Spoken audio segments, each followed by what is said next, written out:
We hear a lot these days about the power of social media.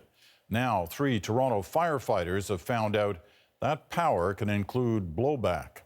They were fired for the way they use social media accounts, including Twitter. The CBC's Ron Charles has the details. The 3 Toronto firefighters are just the latest people to learn that using social media can carry life-altering consequences. In the case of 2 of them, it was a series of sexist tweets, including "reject a woman and she will never let it go," one of the many defects of their kind, also weak arms. And this: would swat her in the back of the head being considered abuse or a way to reset the brain? The 3rd firefighter was let go due to a Facebook post the Toronto Fire Service has not revealed. Members of the Toronto Fire Service are in a position of public trust.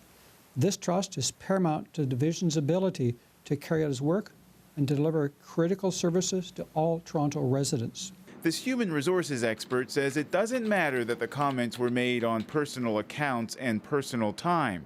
Even if they're using a personal account, are they making comments that could hurt their employer or could hurt someone else?